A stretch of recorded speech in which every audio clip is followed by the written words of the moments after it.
Hello and welcome दोस्तों का फिर से स्वागत है आप सभी का। तो भाई हम उत्तर प्रदेश की एक भर्ती के लिए जो एक नई किताब चालू कर चुके हैं, सबको पता है, ठीक है, जो कि प्रीवियस ईयर बेस्ड है ना, और उसका square root and cube root है ना, एक घातांक और करनी एक चैप्टर नया चालू कर चुके हैं और उसकी क्लास नंबर 2 है। उसमें पहले वाली क्लास में हम शायद 15 क्वेश्चन कर चुके हैं।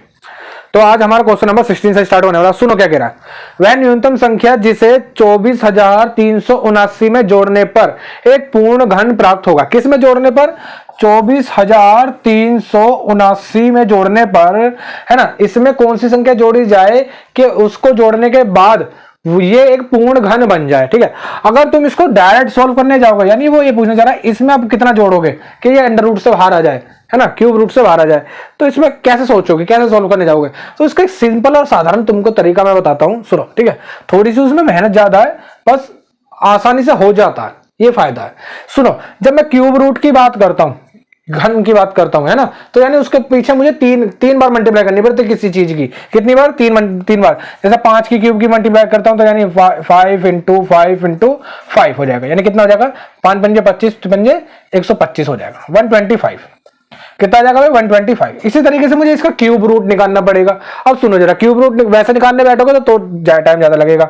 अब ये एक दिक्कत और भी है, ये परफेक्ट नहीं है, इसमें वो जोड़ना है ना। अगर थोड़ी सी, चलो मैं तुमको थोड़े से ट्रिक भी बता दूं, मैं शॉर्ट मेथड भी बता दूं, तो कैसे बताऊंगा, लेकिन जब क्योंकि इसमें जोड़ना है, ये एग्जैक्ट वैल्यू नहीं है कि जिसका तुम पूरा क्यूब रूट निकाल सको। तो सुनो कैसे फाइंड करेंगे।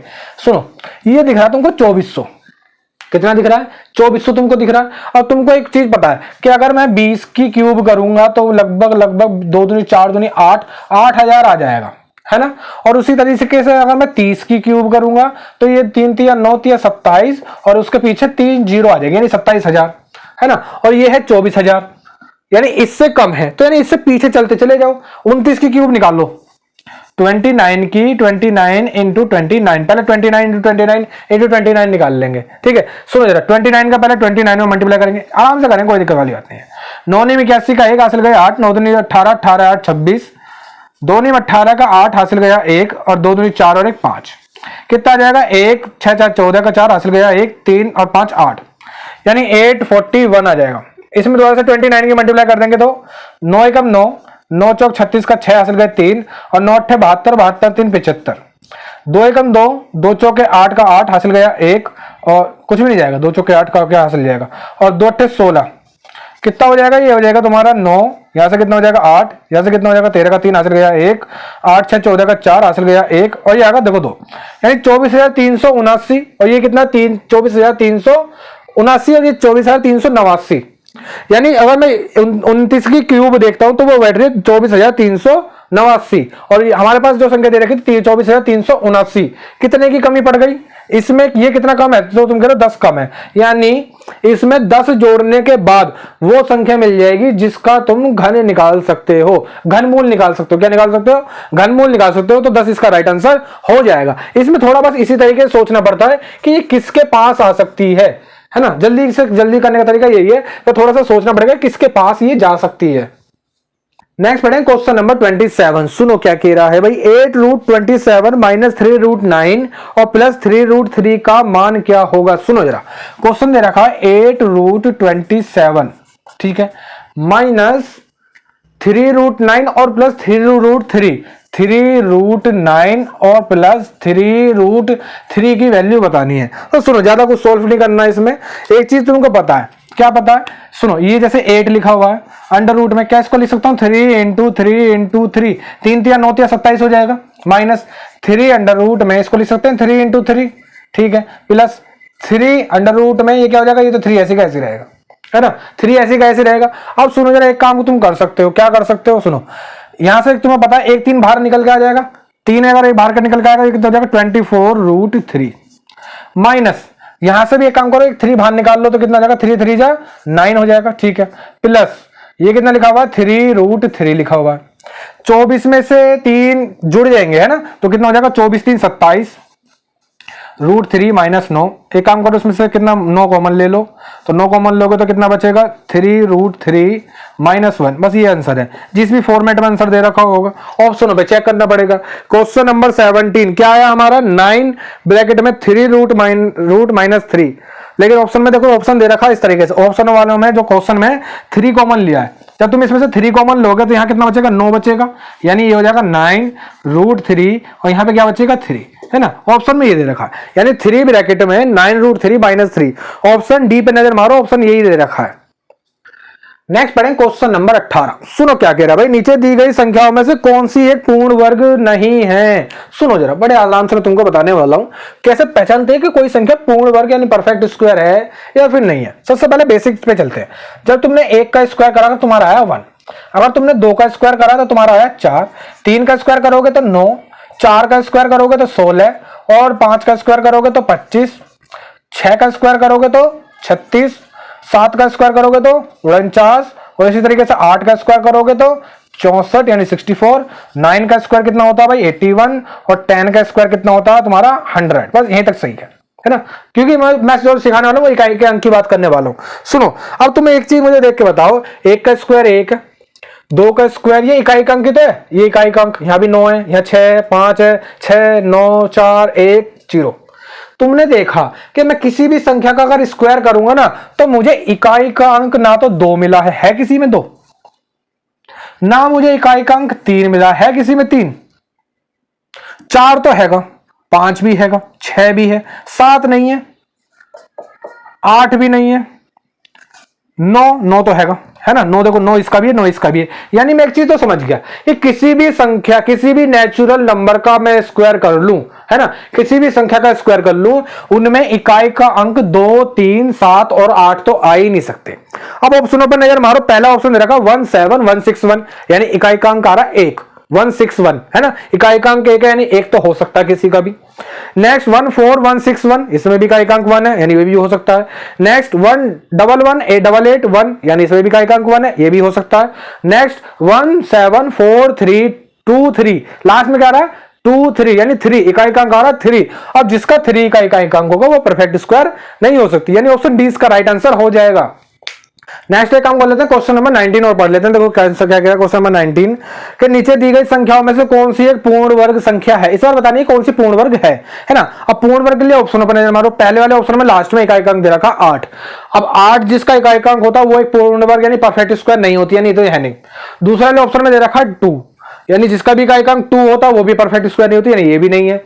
तीसरे ऑप्शन में 1 दे रखा यानी ये हो सकती है, और चौथे ऑप्शन में 4 दे रखा है यानी ये भी हो सकती है। अब दो तो आंसर नहीं हो सकते, तो क्या क्या दे रखा है तुमको, दे रखा पहला दे रखा 35,000, कितना दे रखा भाई 35,721 और अगला वाला क्या दे रखा, अगला वाला दे रखा तुमको 31,674, कितना दे रखा 31,674।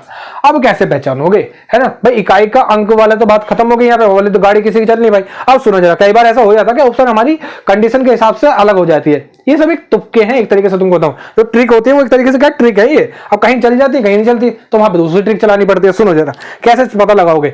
अब मुझे एक चीज तुम्हें देख के बताओ, अब तुमने देखा इकाई का अंक देखिए, अब तुम देखोगे इन सबके अंकों का योगफल, ठीक है। यहाँ पे इसके जोड़ते हैं तो इसका कितना आ रहा 1, इसके इकाई का अंक योग कितना आ रहा है, अंकों का योग कितना आ रहा है 4, इसका योग कितना आ रहा है 9, इसका इन दोनों का योग कितना आ रहा है 7, इन दोनों का योग 9, इन दोनों का योग देखते हैं तो कितना था 13 और 13 और इसको जोड़ूंगा तो कितना हो जाएगा 4। इन दोनों को जोड़ते हैं 10 6 4 10 और 10 1 और 1 0 को जोड़ते हैं तो 1, इन दोनों को जोड़ेंगे 8 और 1 9, इन सबको जोड़ेंगे तो 1, यानी सबके संख्याओं के सारे अंकों को जोड़ो और जोड़ने के बाद 1 4 9 या 7 इनमें से कुछ आना चाहिए। अगर ऐसा कुछ आ रहा है तो वो एक परफेक्ट स्क्वायर है, नहीं तो वो नहीं है। सुनो जरा, पहली वाली को जोड़ो, 3 और 5 8, 8 और 7 15, 15 2 17, 17 और 1 18, 18 1 और 8 को जोड़ेंगे तो कितना आ जाएगा 9 आ जाएगा, है ना। अब 9 तो है यानी ये परफेक्ट स्क्वायर है ना। इस पे लगा के देखेंगे, 3 और 1 4, 4 6 10, 10 7 17, 17 4 21, कितना आ रहा है 21, 2 और 1 को जोड़ोगे तो कितना आ जाएगा 3। अब 3 यानी सबको जोड़ने के बाद 3 आ रहा है, 3 वाली कोई कंडीशन है नहीं, या तो कितना होना चाहिए 1 4 9 और 17 में से 7 में से कुछ होना चाहिए, तो यानी ऑप्शन सी इसका राइट आंसर हो जाएगा। दो कंडीशन है, दोनों अच्छी कंडीशन है। नेक्स्ट पढ़ते हैं क्वेश्चन नंबर 20। सुनो भाई क्या कह रहा है कि वह न्यूनतम संख्या जिसे 4725 में गुणा करने पर गुणनफल एक पूर्ण घन प्राप्त होगा। किसमें 4725, 4725 में गुणा करने पर। इस टाइप का क्वेश्चन कब दो तरीके से आता है, तो गुणा करने की बात करेगा या फिर भाग करने की बात करेगा। तो सुनो, इस टाइप क्वेश्चन में क्या करते हैं, सबसे पहले इसके कर लोगे फैक्टर, 5 से काट दो, 5 नीम 45, यहां से 2 बचेंगे, 5 चौक 20, फिर 2 बचेंगे, 5 पंजे 25, फिर 5 से काट दो, 5 एकम 5, यहां से 4 बचेंगे, 5 अट्ठे 40, 4 बचेंगे, 5 नीम 45, 3 से काट दो, 3 छिंग 18, 3 तिया 9, फिर 3 से काट दो, 3 दूनी 6, 3 एकम 3, फिर 3 से काट दो, 3 सत्ते 21, और फिर ये चला जाएगा 7 से एक बार। ठीक है, अब हमको बनाना है ये पूर्ण घन। क्या बनाना है भाई, पूर्ण घन। पूर्ण घन के लिए मुझे 3-3 के जोड़े चाहिए, 3-3 के जोड़े, यानी यहां तक 3 का जोड़ा बन गया। ठीक है, अब मुझे 5 का, अगर मुझे 5 के 3 का जोड़ा बनाना तो क्या करना पड़ेगा, 5 की गुणा करनी पड़ेगी, है ना। पूर्ण घन बनाने गुणा करनी है। अब 7 भी अकेला, तो एक काम करना पड़ेगा, 7 की गुणा करनी पड़ेगी। ओवरऑल देखो, एक 5 की और 2 7 की गुणा करनी पड़ेगी, यानी मुझे मल्टीप्लाई करनी पड़ेगी 5 × 7 × 7 की। 7 सत्ते 49, यानी 5 × 49 हो जाएगा। 5 नीम 45 का 5 हासिल गए 4, और 5 चौक 20, 4 24, यानी 245 से गुणा करनी पड़ेगी। नेक्स्ट पढ़ते हैं क्वेश्चन नंबर 21। देखो भाई क्या कह रहा है, 6 अंकों की सबसे बड़ी पूर्ण वर्ग संख्या क्या है, तो 998001 इसका राइट आंसर हो जाएगा। कैसे बता दिया, क्योंकि याद है, ऐसी चीजें बच्चे याद कर लेते हैं डायरेक्ट। 6 अंकों की पूर्ण वर्ग संख्या, 4 अंकों की पूर्ण वर्ग संख्या, 2 क्वेश्चन तो तुरंत बच्चे याद कर लेते हैं, है ना। क्या होते हैं, देखो 6 अंकों की बात करता हूं तो 998001, ये 6 अंकों की पूर्ण वर्ग संख्या होती है। और 4 अंकों की संख्या की बात करता हूं तो 9801, ये 4 अंकों की पूर्ण वर्ग संख्या होती है, बड़ी से बड़ी, बड़ी से बड़ी। ठीक है, ये बड़ी से बड़ी डायरेक्ट बच्चे याद कर लेते हैं, है ना। तो तुम भी याद कर लो इनको। क्या पहले क्या है, 6 अंकों की बात करता हूं 998001, और ये लिखा है 9801। अगर नहीं निकाल पा रहे हो भाई, मान लो भाई हर चीज थोड़ी याद रख लेगा बच्चा, है ना, तो क्या करेंगे, सुन, 6 अंकों की बात आनी है तो 3 बार 9 से गुणा कर दोगे, 3 बार 9 में। ठीक है, 9 ने 81 का 1 हासिल गए 8, 9 ने 81 8, 89 का 9 हासिल गए 8, और 9 ने 81 8 कितने हो जाएंगे, 89। ठीक है, फिर से रिपीट आएगा 8991, और फिर से रिपीटेड आएगा 8991, ऐड कर दोगे 1 हो जाएगा। 9 और 1 10 की 0 हासिल गया 1, यहां से कितना बचेगा हमारा, देखो 2 9 9 18 18 2 20 की 0 हासिल गई 2, 10 10 और 9 18 28, 28 का 8 हासिल गया 2, 2 10 10 8 19 का 9 हासिल गया 1 और 1 9। ठीक है, ये आ गया 998001। डायरेक्ट याद कर लो। अब इसके बाद 6 अंकों की सबसे बड़ी पूर्ण वर्ग संख्या 998001, 4 अंकों की सबसे बड़ी पूर्ण वर्ग संख्या 9801। ठीक है, इसको भी कैसे निकाल लोगे, 99 की मल्टीप्लाई कर लोगे 99 में, करके देख लेना, यही आ जाएगा। ठीक है, ये हमारी तरफ से। नेक्स्ट पढ़ें क्वेश्चन नंबर 22। सुनो भाई क्या कह रहा है, 16/625 को घात के रूप में लिखना है, तो नहीं सबसे कम से कम। तो सुनो जरा क्या कर सकते हैं, 16/25 625 है, 16/625। अब तुमको एक चीज पता है, क्या पता है, चलो इसका तो तुमने देख लिया कि ये 4 का स्क्वायर है ना, तो यानी इसको लिख सकते हो 4 × 4, और ये तुम्हें पता है 625 कितना, 25 का स्क्वायर है, तो इसको लिख सकते हो 25 × 25। ठीक है, अब इसको सुनो, अब ये देखो, इसको लिख सकते हो तुम 2 × 2, और इस वाले 4 को भी लिख सकते हो 2 × 2, है ना। ऐसे यहाँ पे देखो 5 को लिख सकते हो तुम, 25 को लिख सकते हो 5 × 5, और इस वाले 25 को भी लिख सकते हो 5 × 5। अब यहाँ पे देख पा रहा हूँ 1 2 3 4, 1 2 3 4, यानी दोनों की पावर 4 हो गई, यानी 2/5 की पावर 4 लिख दोगे, है ना। कुछ डायरेक्ट भी याद कर लोगे भाई, इन चीजों को डायरेक्ट करने चालू करो, यानी 2/5 की पावर 4 इसका राइट आंसर आ जाएगा। नेक्स्ट पढ़ते हैं क्वेश्चन नंबर 23। सामने लिखा है, तो क्या कह रहा है, cube root of 926 into cube root of 10648, और अपॉन में cube root of 343 into cube root of 1331। इसकी हमको पूरे सोल्व करके आंसर बताना। जहां तक है इसका भी तुमको याद होगा 7, कुछ बच्चे एक्सपर्ट होंगे तो उनको इसका भी याद होगा, इसका आंसर होता है 11। अब इसका कैसे याद करें या फिर इसका कैसे याद करें, तो सुनो जरा किस तरीके से सोल्व करते हैं। घनमूल को किस तरीके से सोल्व करते हैं, वर्गमूल की तो तुमने बहुत ट्रिक देखी होंगी, अब सुनो जरा घनमूल की मैं तुमको आज सिखाता हूं ट्रिक, कैसे निकालते हैं घनमूल किसी भी संख्या का। सुनो जरा, अब तुम्हें पहले मुझे एक चीज बताओ, 1 का घन में अगर निकालूंगा तो कितना आएगा 1, 2 का घन निकालूंगा तो कितना आएगा 8, 3 का घन कितना आएगा 27, 4 का घन कितना आएगा 64, 5 का घन कितना आएगा 125, और 6 का घन कितना आएगा भाई 216, 7 का घन कितना आएगा 343, और 8 का घन कितना आएगा 8 का घन 512, और 9 का घन कितना आएगा 729, और 10 का घन कितना आएगा भाई 1000, है ना। मैं 10 तक के घन तो याद होंगे ना, 10 तक के घन याद है, बस इतना सा काम हो जाएगा। सुनो जरा, अब उसका आगे के घन निकालने मैं सिखाऊंगा। सुनो कैसे निकालते हैं। अब यहाँ पे तुम एक चीज देखो, घन मूल में बस एक फायदा हो जाता है, सबके इकाई के अंक तुमको अलग अलग मिलेंगे, लगभग अलग अलग ही है, सबके लगभग अलग अलग है ना, सबके अलग अलग है। सुनो जरा, अब मुझे एक चीज देख के बताओ, मुझे निकालना घनमूल। क्या निकालना? घनमूल। तो पीछे से 3 डिजिट की कंपैरिजन कर दूंगा। कितने डिजिट की? 3 डिजिट की कंपैरिजन कर दूंगा। 3 की, घनमूल की बात कर रहा हूं, पीछे से 3 डिजिट की कंपैरिजन कर दूंगा। क्या है उसका इकाई-अंक? पीछे 3 अंकों का इकाई-अंक कितना है? 1। कितना है? 1 है। एक किसके इकाई का अंक आ रहा, तुम देख के रहे हो, इसका आ रहा, यानी इसमें इसका देखते हैं इकाई का अंक तो 1 मिल जाएगा। इसके घनमूल की बात करो, इसके घनमूल में इकाई का अंक क्या मिल जाएगा? 1 मिल जाएगा। और उसके आगे क्या है? 9। मुझे बताओ किस किस के स्क्वायर घन के बीच में आ रहा है? 9 कहां आ रहा? 9 तुम कह रहे हो भाई इन दोनों के बीच में आएगा, इन दोनों के बीच में आएगा, 8 और 27 के बीच में आएगा 9। इनमें से हमेशा छोटा वाला लोगे, छोटा, हमेशा छोटा वाला। कितना आ जाएगा? 21। इसका आंसर आ गया 21। ठीक है, इनटू इसका इकाई का अंक कितना है भाई? 8 है। 8 देखो किसका इकाई का अंक है? 8 कह रहे हो तुम, इसका है भाई, इसका है ना, 2 का, यानी इसमें इकाई का अंक तो आ जाएगा 2। पीछे से 3 डिजिट खत्म करेंगे, 3 डिजिट है ना, 3 डिजिट खत्म। आगे क्या बचा? 10। अब 10 मुझे बताओ किस किस के बीच में? इसके, इन दोनों के बीच में ही है, इन दोनों के बीच में। तो इसमें हमेशा 3 और 2 में से छोटा वाला लेंगे, कौन सा आ जाएगा? 2, यानी इसका क्यूब रूट आ जाएगा 22। नीचे आ जाओ, 3 4 3 का तो तुमको याद करना पड़ेगा, क्योंकि 7 का, तो इसका आ जाएगा 7 इंटू 1331। इसको निकालते हैं। ज्यादातर बच्चों को 11 याद है ना, ज्यादातर बच्चों को तो याद है कि 11 होता है। 1331 और मैं सिखा और देता हूं थोड़ा सा।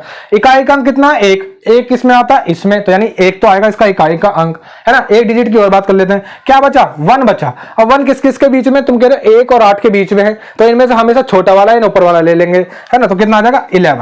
11 की क्यूब रूट। काट दो सब, 11 से काटोगे 2 बार कट जाएगा, 7 से काटोगे 3 बार कट जाएगा, 3 दूनी कितना आ जाएगा? 6। इसका राइट आंसर आ जाएगा। बड़ा ही आसान तरीके से हो जाएगा। नेक्स्ट पढ़ते हैं क्वेश्चन नंबर 24। देखो भाई क्या कह रहा है, किसी पूर्णांक का वर्ग उसी पूर्णांक के घन से घटाया जाए तो हमको शेष 3150 मिलेगा। क्वेश्चन देखो क्या कहा है कि किसी पूर्णांक का वर्ग, यानी किसी का स्क्वायर, किसी संख्या का स्क्वायर वर्ग उसी संख्या के घन में से, यानी उसी संख्या के घन में से घटाया जाए तो हमको 3150 मिलता है। 3150 मिलता है। तो आगे हमसे क्या पूछा है? वो पूर्णांक यानी वो संख्या बतानी है। सुनो जरा, इसको थोड़ा सा मैं सोल्व करके दिखाता हूं। यहां से मैं तुम कह रहे हो कि भाई एक्स स्क्वायर कॉमन ले लो। चलो मैंने एक्स स्क्वायर कॉमन ले लिया, अंदर क्या बचेगा? x माइनस 1 और इजिकल टू क्या आ जाएगा? 3150। अब सुनो जरा, अब यहाँ पे करने के बहुत सारे तरीके। पहला तरीका, इसके फैक्टर काट लो। मैं तुमको दूसरा तरीका बताऊंगा जो छोटा है। सुनो जरा, दूसरा तरीका कैसे बताएंगे? x की वैल्यू जो ऑप्शन दे रखे हैं उनको रख के चेक करेंगे। पहला ऑप्शन दे रखा है हमको 12। अगर 12 का स्क्वायर करता हूं तो आता है कितना भाई? 144 इंटू 12 में से एक जाएगा 11। ठीक है, पहला अंक देखो, 11 चौक 44, इकाई का अंक कितना आएगा? 4। इकाई का अंक आना कितना चाहिए? 0, यानी ये नहीं हो सकता, पहला ऑप्शन नहीं हो सकता। बस इसी तरीके से, यही तो फायदा है ना कभी कभी ऑप्शन रखने का।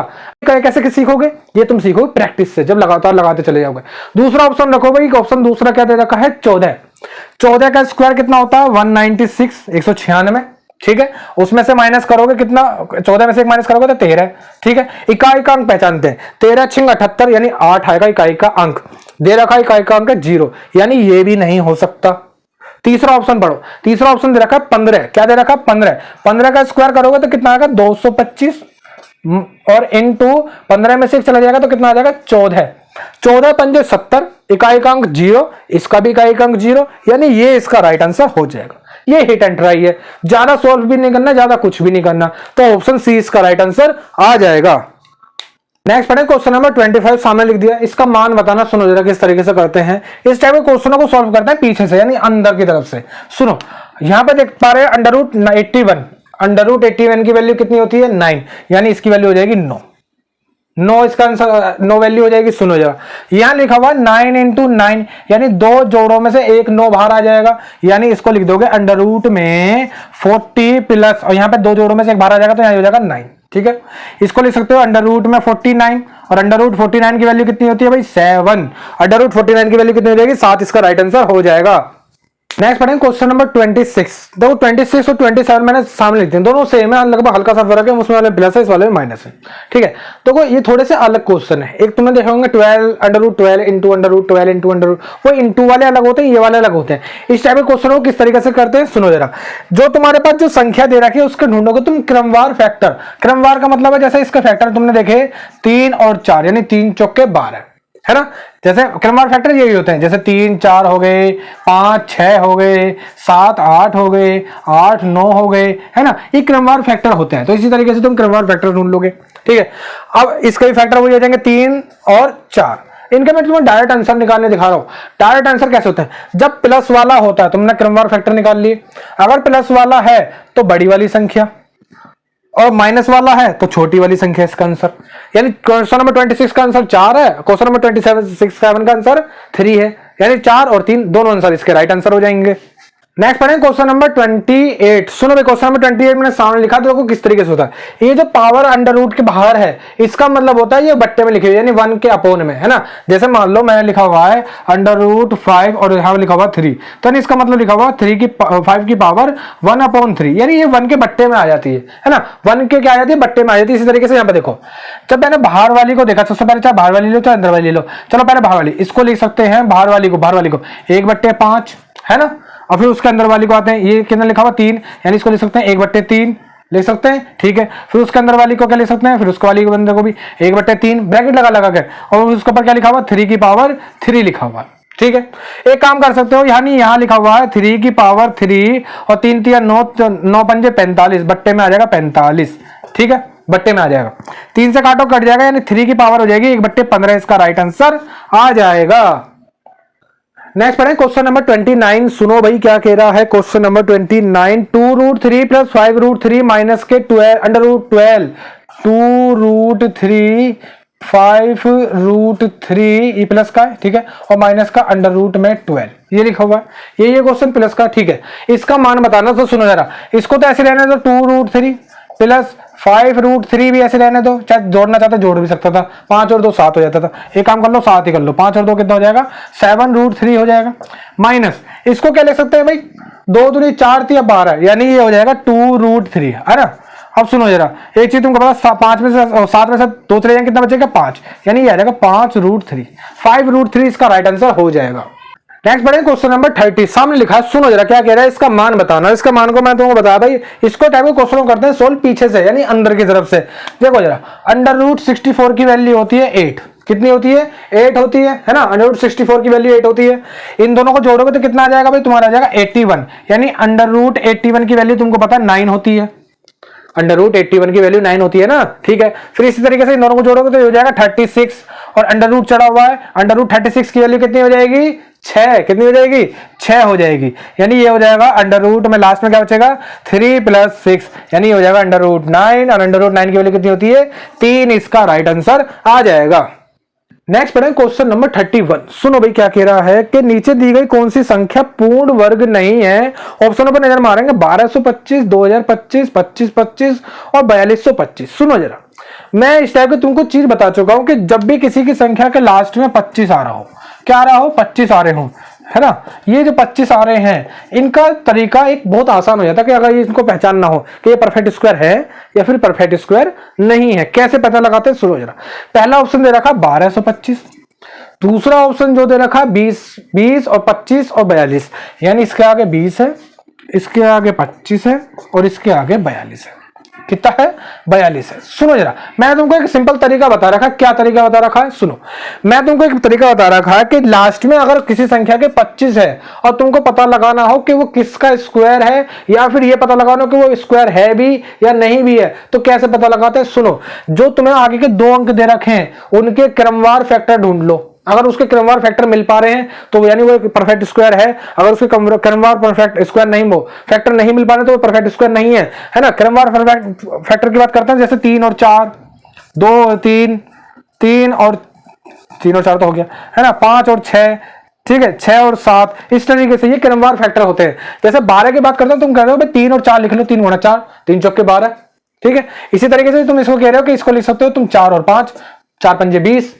इसी तरीके से इसको कह रहे हो, इसको लिख सकते हो तुम कितना 5 पंजे 25, और इसको लिख सकते हो तुम 6 और 7, अब यहाँ पे देखो, इस वाले में तो कर तो दिया, लेकिन ये क्रमवार फैक्टर नहीं है ना। या तो यहाँ पे होता 5 और 6 होता, या फिर यहाँ पे 4 और 5 होता, तब तो ये हमारा परफेक्ट स्क्वायर होती। अब ये परफेक्ट स्क्वायर नहीं है, यानी ये पूर्ण वर्ग संख्या नहीं है। ऑप्शन सी इसका राइट आंसर हो जाएगा। नेक्स्ट क्वेश्चन नंबर 32 भी बिल्कुल ऐसे ही है, तो सुनो जरा किसको किस तरीके से करने वाले, वही सेम तरीका है ना।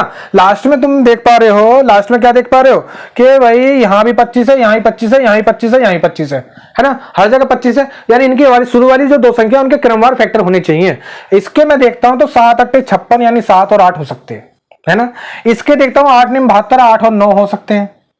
इसके देख रहा हूं 6 6 36, 6 और 6, ये नहीं है, इसके तो हो नहीं सकते। या तो 6 और 7 होता, या फिर 5 और 6 होता, तब तो बात बन जाती। यानी यही तुम्हारा आंसर हो जाएगा, क्योंकि ये एक पूर्ण वर्ग संख्या नहीं है। अगर इसकी बात करते हो तो ये भी है तुम्हारे पास 9 धाम 90, 9 और 10, इस तरीके से आसानी से पहचाना जा सकता है। तो ऑप्शन सी इसका राइट आंसर हो जाएगा। नेक्स्ट क्वेश्चन नंबर 33 सामने लिखा है, देखो क्वेश्चन नंबर 33 पूछ रहा है इनमें से कौन सी संख्या पूर्ण वर्ग नहीं है, है ना। अभी 25 वाला तुमने देखा, इस टाइप का भी तुम देख चुके हो, अभी पहले हम इस बारे में बात कर चुके हैं। तो किस तरीके से पता लगाते हैं कोई सी संख्या पूर्ण वर्ग है या नहीं है ना। उसका एक तरीका मैं तुमको बताया था कि किसी भी संख्या का इकाई का अंक तुमको 2 3 और कितना भाई 4 तो होता है, 5 होता है, 6 होता है, 7 और कितना होता है 8, है ना। इनमें से अगर कोई सी भी संख्या तुमको मिलती है 2 3 7 8, इनमें से अगर भी किसी भी संख्या का इकाई का अंक इनमें से है, इनमें से कोई सी डिजिट है, तो वो एक पूर्ण वर्ग नहीं होगी। जैसे इसकी बात करते हो, इसमें क्या है 3 है, यानी 3 ये एक पूर्ण वर्ग संख्या नहीं है। क्वेश्चन के हिसाब से हमारा पहला ऑप्शन राइट आंसर हो जाएगा। उसने पूछा कौन सी पूर्ण वर्ग नहीं है। इसकी बात करता हूं 6 तो होता है, 4 होता है, 1 भी होता है ना। तो ऑप्शन 1 इसका राइट आंसर हो जाएगा। नेक्स्ट क्वेश्चन पढ़ेंगे, क्वेश्चन नंबर कौन सा है भाई हमारा 34। सुनो क्या कह रहा है, 65 61 यानी 6561 के वर्गमूल को ज्ञात करें और उसको इस संख्या के अपने वर्गमूल से विभाजित किया जाए तो परिणाम क्या होगा। सुनो, क्वेश्चन ने कहा है कि 65 और 61 का तुमको वर्गमूल निकालना है, और उसको निकालने के बाद जो आएगा उसके भी वर्गमूल से विभाजित करने के बाद हमको आंसर बताना। तो सुनो किस तरीके से करने वाले हैं, है ना। तो पहले हम देख पा रहे हैं, पहले हमको निकालना है इसका वर्गमूल। तो दो तरीके, या तो इसके फैक्टर काट लो, या फिर मैं तुमको तो फैक्टर तो काट कर तुम निकाल ही सकते हो, अब इतनी तो तुम्हारी मेहनत हो चुकी है। एक बार तुमको ट्रिक बता देता हूं कि वर्गमूल कैसे निकालते हैं अंडर रूट से। ये देखो यहाँ पे आ रहा है इकाई का अंक 1, कितना आ रहा है 1 आ रहा। अब 1 मुझे बताओ इकाई का अंक किस किस के स्क्वायर में आता है। तो तुम कह रहे हो या तो 1 का स्क्वायर कर लोगे तब तुमको इकाई का अंक 1 मिल जाएगा, और तुम 9 का स्क्वायर करोगे तब भी तुम्हें इकाई का अंक 1 मिल जाएगा, है ना। यानी 1 या फिर 9 हो सकता है, ठीक है। यहां से 2 डिजिट खत्म होगी, वर्ग में 2 खत्म होती है, और घन में तुम्हारी कितनी होती है 3 होती है। आगे कितना बच रहा है, आगे बच रहा है 65। 65 किस किस के बीच में आता है, तुम कह रहे हो या तो 8 का स्क्वायर करोगे 64 मिलता है, और 9 का स्क्वायर करोगे तो 81 मिलता है। किस किस के बीच में, तुम कह रहे हो इन दोनों के बीच में है। जिनके बीच में आता है उनमें से हमेशा छोटी वाली लोगे, यानी यहां से तो ले लिया 8 ले लिया। अब मुझे बताओ यहां लिखा हुआ 65, इसके ज्यादा करीब है इसके ज्यादा करीब है, तुम कह रहे हो ऊपर वाले के ज्यादा करीब है, ऊपर वाले के ज्यादा करीब है तो ऊपर वाले ले लोगे, यानी 81, है ना। ये डायरेक्ट तरीका होता है, यानी अंडर रूट 6561 की वैल्यू हो जाएगी 81। क्वेश्चन ने हमसे पूछा कि तुम इसका वर्गमूल निकालो, निकाल लिया तुमने इसका, फिर उस वाली संख्या का और वर्गमूल निकालो, यानी 81 का अंडर रूट और निकालोगे तो कितना आएगा, इसका तो डायरेक्ट पता होना चाहिए 9 हो जाएगा, और उससे भाग करो, यानी 81 को 9 से भाग करेंगे तो कितना आएगा 9, इसका राइट आंसर आ जाएगा। ये बताना था। तो क्वेश्चन नंबर 34 का 9 ऑप्शन बी इसका राइट आंसर हो जाएगा। तो भाई आज हमारी स्क्वायर रूट एंड मतलब घातांक और करंडी हमारा चैप्टर खत्म हो गया, ठीक है। अब हम तुमको नेक्स्ट चैप्टर शायद सिंपलीफिकेशन होगा, उसमें मिलते हैं। अब देखो जब तक तैयारी जो है ना बहुत अच्छे तरीके से करनी है, लगभग शायद 3 चैप्टर खत्म हो चुके होंगे, 3-4 है ना। तो तुमको अब इस तरीके से करनी है, क्योंकि अब इस तरह देखो कि ऐसा मान लो कि लास्ट तैयारी कर रहे हो, अगर ये भर्ती चली गई तो अगले 5 साल और रोना पड़ेगा, ठीक है। तो अच्छे से पढ़ो। अब मिलते हैं तुमसे नेक्स्ट वीडियो में।